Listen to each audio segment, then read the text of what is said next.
Hello. नमस्कार बच्चों। मैं ऋतिक मिश्रा आपका स्वागत करता हूं सबसे अमेजिंग चैनल सक्सेस वाला पे। ठीक है। जैसा कि आप लोगों के सामने थंबनेल दिखाई दे रहा है कि अभी बहुत बच्चों के मैसेजेस आए कि सर सीबीएसई बोर्ड का जो पेपर है वो बहुत सारा टफ चला गया, बहुत ज़्यादा ही टफ चला गया। कुछ क्वेश्चंस का पैटर्न जो है वो जेई मेंस और एडवांस लेवल तक का जो है उसका पैटर्न चला गया। तो ये बात सही भी है कि जो सीबीएसई बोर्ड का इस बार पेपर फिजिक्स का गया वो पिछले ईयर्स की कंपैरिजन में थोड़ा ज़्यादा ही टफ था। इवनली पिछले साल का भी पेपर जो था वो सीबीएसई बोर्ड के लिए टफ ही था, है ना। उसके लिए भी वो बच्चों के लिए टफ ही था।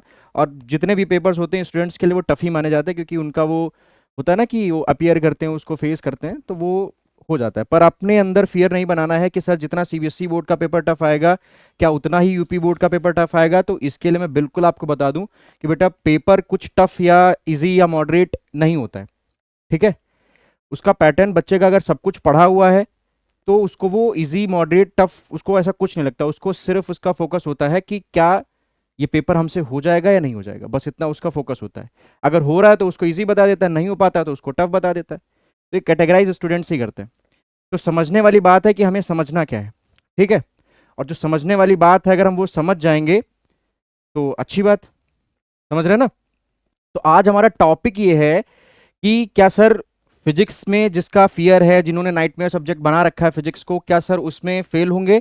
तो सामने आपके थंबनेल में दिखाई दे रहा है कि फेल कोई भी बच्चा नहीं होगा। ठीक है। कोई भी बच्चा, फिर वो चाहे यूपी बोर्ड इंग्लिश मीडियम का हो या फिर वो यूपी बोर्ड हिंदी मीडियम का हो, जिसने मेहनत की है, जिसने टाइम दिया है, उसके लिए फेल जैसा सब कुछ है ही नहीं। ठीक है।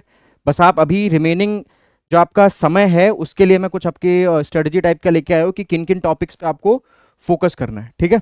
समझ में आ रहा है। समझ में आ रहा है कि हमें टॉप उस स्कोरिंग चैप्टर जो है उन पर फोकस करना है। देखो अभी क्या है, अभी आपने जितना पढ़ना था एक साल में, जितना भी आपको मेहनत करनी थी फिजिक्स के ऊपर, अपना समय देना था, टाइम देना था, वो आप दे चुके हो। मेन अभी क्या है, अभी आपको प्लान फॉर रिमेनिंग डेज, आपको कुछ जो बचे हुए दिन आपके हैं यूपी बोर्ड के लिए, जो पेपर है वो 6 तारीख को है इंग्लिश मीडियम वालों का। तो बचे हुए दिनों में आपके लिए क्या प्लानिंग करनी है, आपको किस तरीके से आपको पढ़ाई करनी है, और उस पढ़ाई के लिए हमको किन किन टॉप स्कोरिंग चैप्टर्स पे फोकस करना है। This is the most important topic of the day. समझ में आ गया। तो मैंने आपके सामने कुछ टॉपिक्स लिखे हुए हैं स्क्रीन पे। ठीक है। तो वो अभी मैं आपको बताऊंगा, आपको उन्हीं टॉपिक्स पर सबसे ज्यादा फोकस करना है। बाकी रिमेनिंग चैप्टर्स देखिए आप लोग पढ़ चुके हो, बट जो टॉप स्कोरिंग चैप्टर्स हैं, जिनका लेवल जो इस हिसाब से आता है, वो मैंने सब कुछ आपके लिए लिखा हुआ है। समझ में आ गया। 70 नंबर्स का पेपर होगा, 30 नंबर का प्रैक्टिकल होगा। तो अपने आप में एक कॉन्फिडेंस बनाइए कि हाँ पेपर अच्छा जाएगा और अच्छा ही जाएगा, किसी का पेपर खराब नहीं जाएगा। समझ में आ गया।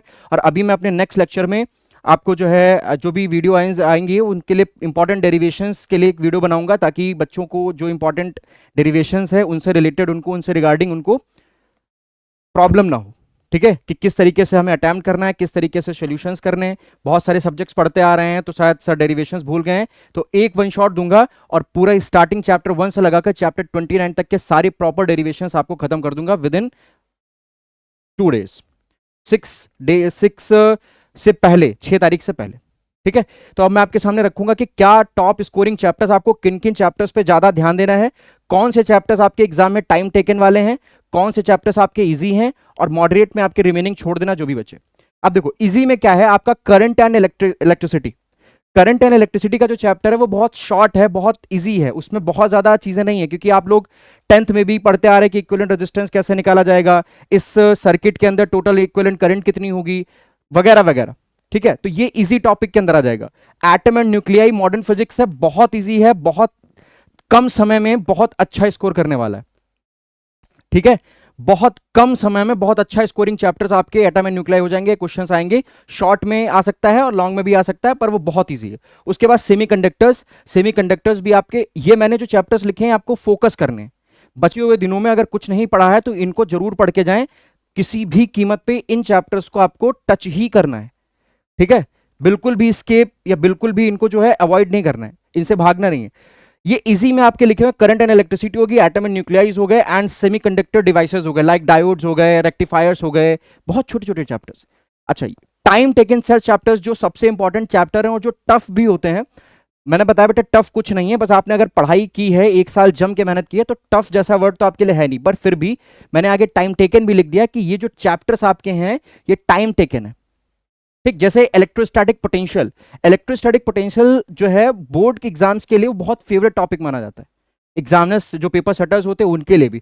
रे ऑप्टिक्स, वे ऑप्टिक्स तो मैं चिल्ला चिल्ला के कहता हूं कि बेटा ऑप्टिक्स का जो आपका वेटेज है वो हमेशा ज्यादा रहता है, तो ऑप्टिक्स बच्चा ढंग से पढ़ के जाएंगे, सारे बच्चे अच्छे से ऑप्टिक्स, रे ऑप्टिक्स और वे ऑप्टिक्स अच्छे से पढ़ के जाना है। ठीक है, समझ में आ गया। फिर इलेक्ट्रोमैग्नेटिक इंडक्शन भी आपको अच्छे से पढ़ के जाना है, magnetic field due to moving charge. ठीक है, बहुत इंपॉर्टेंट टॉपिक है, बहुत ही ज्यादा इंपॉर्टेंट टॉपिक है ये आपके यूपी बोर्ड एग्जाम्स के लिए भी, क्योंकि यूपी बोर्ड को एग्जाम जो होता है या जो बोर्ड्स होते हैं वो लेवल लेके चलते हैं कि बच्चा जेई अगर नीट में जाए या जेई में अपीयर होने के लिए जाए तो उनके लिए बहुत इंपॉर्टेंट टॉपिक ये माना जाता है। एसी, अल्टरनेटिंग करंट, बहुत ही कम टाइम टेकन का चैप्टर, बहुत अच्छा स्कोरिंग। तो सर इसमें टफ में क्यों डाला, क्योंकि बेटा थोड़ा कंफ्यूजिंग होता है ना, फेजर डायग्राम्स, वेव डायग्राम्स और एवरेज करंट, तो थोड़ा है ना, थोड़ा इंडल्ज हो जाते हैं इस चैप्टर के अंदर, तो वो प्रॉब्लम जो है आती है एग्जाम्स में अंदर आती है, क्योंकि आपको एक साल की पढ़ाई को आपको 3 घंटे के अंदर उसको दिखाना होता है, शो करना होता है। तो दिस इज द आपका सबसे इंपॉर्टेंट चीज जो टैकल करनी होती है, प्रेशर और वो टाइम का लिमिटेशन। समझ में आ गया, समझ में आ गया। अच्छा, अब सर आप लोग फटाफट इसकी स्क्रीनशॉट ले लीजिए, इन चैप्टर्स को तो आपको टच करना ही करना है। क्या करना है, इनको टच करना ही करना है। और एक ऐसा प्लान बताऊंगा अभी आपको कि बच्चा इन 4-5 दिनों में, इन 4-5 दिनों में जिन लोगों ने सोचा होगा कि मेरा एग्जाम बहुत लो जाएगा, बहुत ही लो जाएगा, उनका एग्जाम बहुत बढ़िया जाने वाला है। बस जो मैं स्ट्रेटजी बताऊंगा उसको बहुत ध्यान से, बहुत इत्मीनान से उसको सुन लो। ठीक है, आपके मार्केट्स में बहुत सारे ऐसे मटेरियल्स पड़े हुए हैं जिनकी हेल्प से आप बहुत अच्छा स्कोर कर सकते हो, बहुत अच्छा स्कोर कर सकते हो। बहुत बच्चों के मैसेजेस आ रहे हैं कि सर क्या होगा, फेल हो जाएंगे, और बहुत तैयारी नहीं हो पाई है सर, और ये वगैरह वगैरह ब्ला ब्ला करके उन्होंने बहुत सारे मेरे को मैसेजेस डाले। तो उन मैसेजेस का बेटा एक ही रिप्लाई है कि मैं उन टीचर में से नहीं हूं कि मैं आपको कह दूं कि जाओ भैया एक बाल्टी लो, बाल्टी में जो है एक शहद डाल के उसमें नींबू निचोड़ के गलगल गलगल ऐसे ऐसे घोलो और पी जाओ। ऐसा नहीं हो सकता। फिजिक्स ऐसा नहीं, इवन कोई भी सब्जेक्ट ऐसा नहीं है, और इवन कोई भी दुनिया का कोई भी एग्जाम ऐसा नहीं है जिसमें आप घोल के बाल्टी में पानी डाल के पी जाओ आ जाएगा 1 ही 2 घंटे के अंदर। ऐसा कोई भी सब्जेक्ट भी नहीं होता, ऐसा कोई भी एग्जाम भी नहीं होता। क्लियर है, और ऐसा पढ़ने वाला बच्चा करता भी नहीं है। पढ़ने वाले बच्चे टाइम को नहीं देखते, पढ़ने वाले बच्चे अपने टाइम को बचाते हुए आगे की तरफ बढ़ते जाते हैं और उसको कवर करते रहते हैं।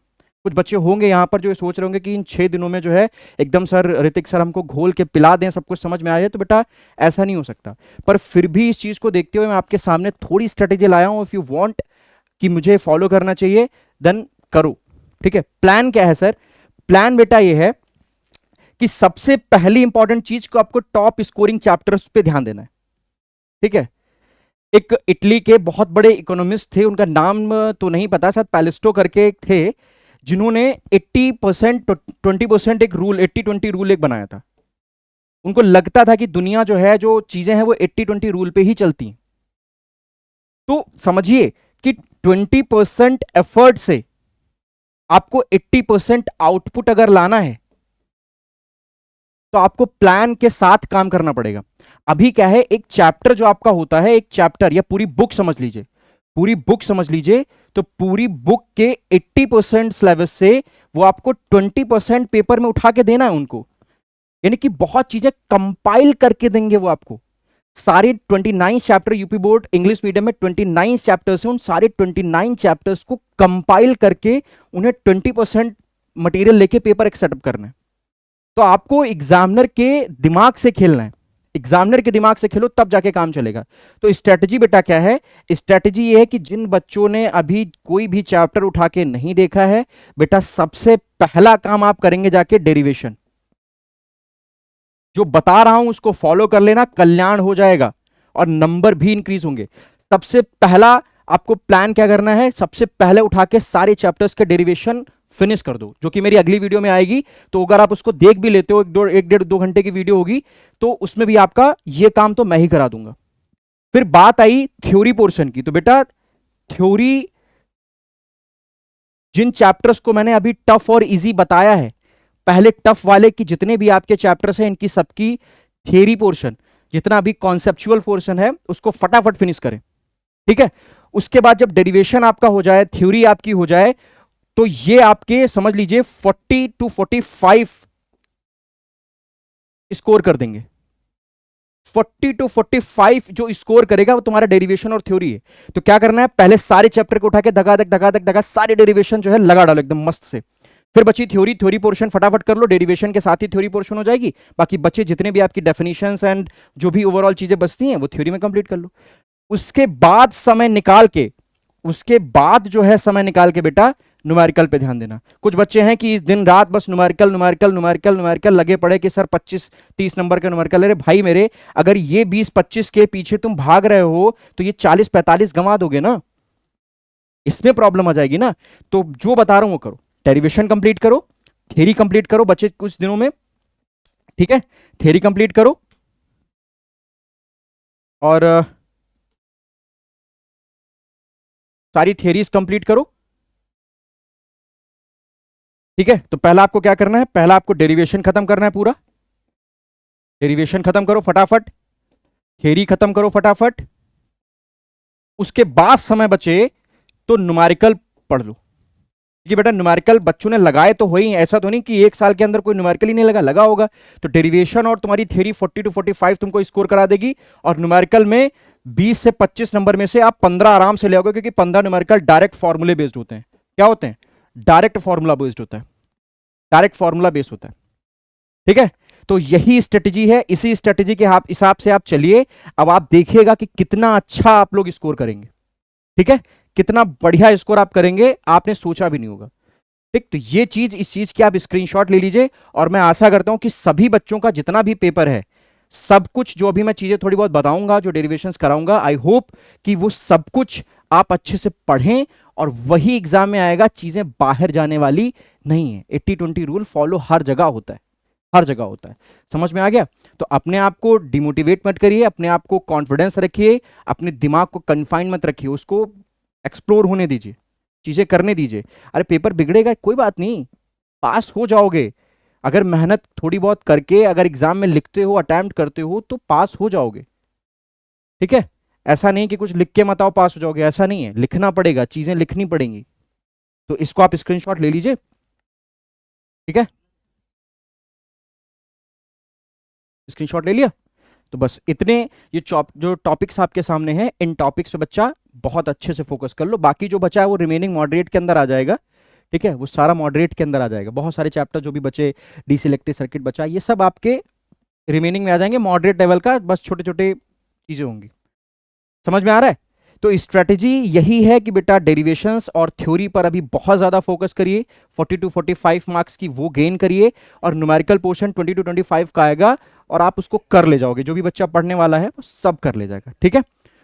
तो इसी प्लान को फॉलो करिए, इसी के हिसाब से आप काम करिए, ठीक है। तब तक के लिए मैं आपसे जो है विदा लेता हूं, और फिर मिलते हैं हम लोग 6 तारीख को। और देखिएगा, अगर जिन बच्चों ने स्ट्रेटेजी को प्लान किया होगा, इस स्ट्रेटेजी को फॉलो किया होगा, वो सारे बच्चे मेरे को 6 तारीख को लाइव पेपर में कराऊंगा या लाइव में आऊंगा। तो वो कमेंट में सारे बच्चे जो है फटाफट हमें बताएंगे कि सर हाँ बिल्कुल, जो भी प्लान आपने बताया उस प्लान को फॉलो करने के बाद मेरा अच्छा स्कोर हुआ, ठीक है। ऑल द बेस्ट 6 तारीख के लिए, और सारे बच्चे जम के पढ़ाई करें, और कोई भी बच्चा इस समय किसी भी तरीके के इलेक्ट्रॉनिक गैजेट्स को यूज नहीं करेगा, अवॉइड देम, और बढ़िया पेपर करके आइए। और मेरी ब्लेसिंग्स आपके साथ हैं, भगवान की ब्लेसिंग्स आपके साथ हैं, ठीक है। All the best.